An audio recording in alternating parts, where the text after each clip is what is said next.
Bismillahirrahmanirrahim. Assalamualaikum warahmatullahi wabarakatuh. Alhamdulillah wassalatu wassalamu ala Rasulillah wa ala alihi wa sahbihi wa man wala wa ba'du. Saudara-saudariku, bersyukur pada Allah Subhanahu wa taala bahwa hari ini kita telah tiba tepat di hari ke-9 Zulhijjah tahun 1441 Hijrah, hari Kamis, dan tentunya ini menjadi salah satu rangkaian puncak yang mengawali ibadah haji bagi saudara-saudari kita yang saat ini berhaji, yang tentunya akan merapat dan mungkin dalam saat ceramah ini disampaikan, tausiah ini diutarakan, telah tiba bahkan di Arafah untuk menunaikan satu puncak ibadah haji, yaitu wukuf di Arafah. Bersamaan dengan itu, ada satu pula yang spesial, khususnya bagi kita yang belum menunaikan haji di tahun ini, yaitu untuk menunaikan satu ibadah dari satu rangkaian keutamaan bulan Zulhijjah yang diisyaratkan dalam Al-Quran surah 89 ayat 1 sampai dengan 3 itu, ataupun ditegaskan keutamaannya dalam hadis Nabi di Sahih Al-Bukhari riwayat Ibnu Abbas radhiyallahu taala anhuma, seperti pernah kami utarakan dalam edisi sebelumnya. Di antara 10 hari yang istimewa itu, ada satu yang sangat spesial yang tidak ditemukan dari hari pertama, hari kedua, sampai ke-8 yang telah kita lalui. Tapi hari itu akan tiba tepat saat kita berada dalam program ini, saat kami sampaikan tausiah pada kesempatan kali ini, yaitu hari ke-9 di bulan Zulhijjah, yang langsung narasinya disampaikan oleh Nabi SAW yang mengandung banyak keistimewaan dan kemuliaan. Nabi pernah memberikan informasi kepada kita semua sejak kurang lebih 14 abad yang lalu bahwa hari ini menjadi spesial dengan satu ibadah yang sangat spesifik yang disebut oleh beliau dengan siyam, menunaikan siyam, puasa yang ditunaikan sesuai dengan ketentuan syariat. Beliau mengatakan, siyamu yaumi arafata anni ahtasibu ala Allahi ayyukaffira al-madiyah wal baqiyah. Dalam riwayat lain, an yukaffira sanatul madiyah wal baqiyah. Sungguh puasa yang ditunaikan di hari yang bertepatan dengan momentum Arafah, aku berharap pahalanya di sisi Allah Subhanahu wa taala bisa menggugurkan dosa-dosa setahun berlalu dan menjaga dari perbuatan dosa setahun yang akan datang.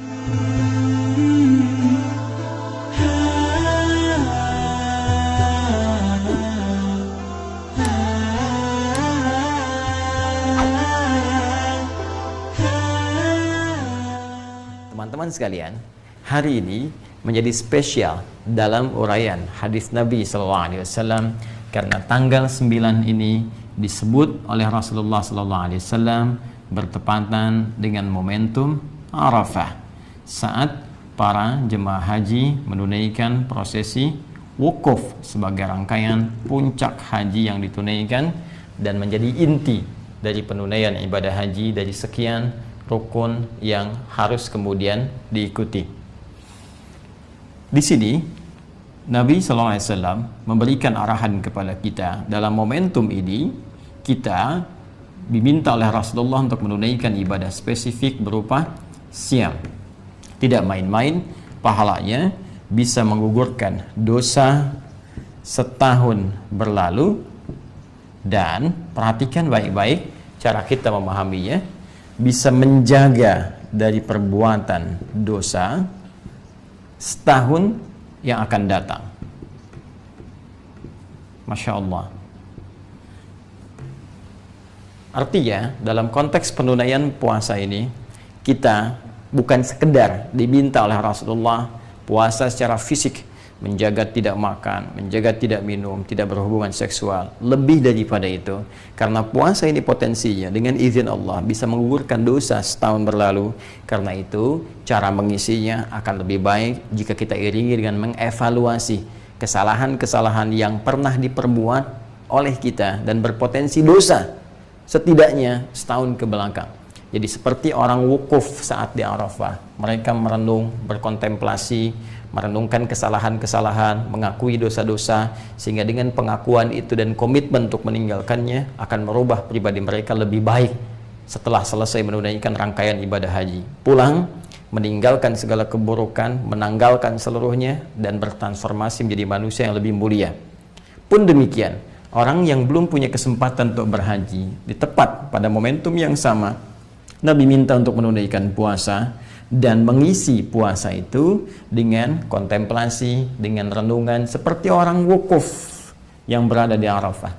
Maka dia ingat dosa-dosanya, hubungan dia dengan Allah, hubungan dia dengan makhluk, dengan orang tua, dengan istri, dengan suami, dengan anak-anak, dengan tetangga, demikian seterusnya. Maka ia mencoba mendekati Allah Subhanahu wa Ta'ala, bercoba untuk bertobat, mengoreksi dosa-dosanya, sehingga dengan itu mendapat penerimaan terbaik di sisi Allah Subhanahu wa Ta'ala. Ciri orang yang diterima tobatnya, diterima koreksi dirinya, diterima perubahan dirinya ketika dia mendekat kepada Allah saat berpuasa ini, pun demikian dengan yang wukuf di Arafah, maka ciri yang paling spesifik saat tobatnya diterima, saat dosanya dihilangkan, adalah terjaganya ia dari perbuatan dosa setelah amalan itu ditunaikan. Karena itu Nabi memberikan isyarat Allah akan berkenan mengampuni dosa setahun yang akan datang. Maksudnya adalah dia akan terjaga dari perbuatan dosa, sehingga tidak mudah anggota fisiknya untuk mengarah pada perbuatan maksiat. Karena berhasil puasanya di hari ini, maka ada penjagaan dari seluruh anggota tubuhnya. Matanya tidak mudah melihat perbuatan maksiat, telinganya tidak mudah mendengar yang salah, demikian lisannya tidak mudah bertutur yang keliru sampai ke ujung kakinya. Ada penjagaan setidaknya selama setahun ke depan. Kalau dibiasakan, maka tiap tahun akan terjaga, dan transformasinya akan melahirkan nilai-nilai kebaikan pada setiap sifat dan sikap yang terbawa dari aktivitas manusia yang paripurna ini. Jika demikian, boleh jadi ada banyak orang yang berhasrat untuk menunaikan puasa di hari ini, tapi belum tentu berhasil menjalaninya jika sekedar hanya menahan lapar, haus, dan kebutuhan biologis atau seksual saja.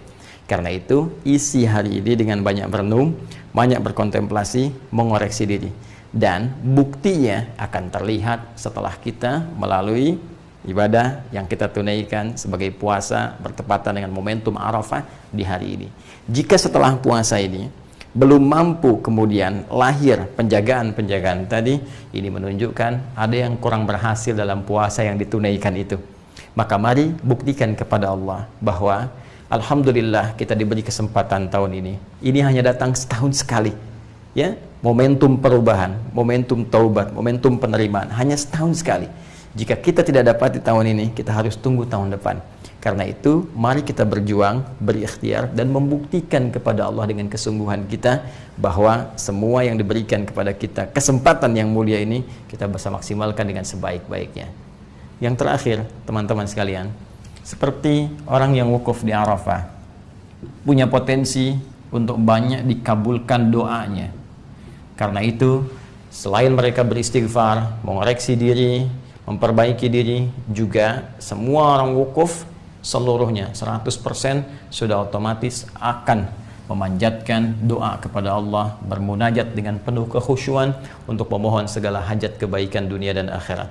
Pun demikian, hari ini momentumnya diserupakan oleh Nabi Shallallahu Alaihi Wasallam, esensinya dari segi esensi seperti orang wukuf di Arafah. Nabi bisa mengatakan puasa pada tanggal 9 Dzulhijjah, puasa di hari ke-9-nya. Tapi Nabi menegaskan siyam yaumi Arafata, puasa yang bertepatan dengan momentum Arafah, di hari saat orang wukuf di Arafah. Karena itu, seperti orang wukuf banyak berdoa kepada Allah, maka setidaknya kita pun isi hari ini dengan memohon, banyak berdoa kepada Allah, minta kebaikan-kebaikan. Wa minhum may yaqulu rabbana atina fid dunya hasanah wa fil akhirati hasanah wa qina adzabannar. Ini yang diajarkan doanya langsung oleh Al-Qur'an di surah kedua Al-Baqarah, itu di ayat ke-201. Dan di antara orang-orang itu manusia banyak yang meminta kepada Allah supaya diberikan kemuliaan dunia dan kebaikan akhirat.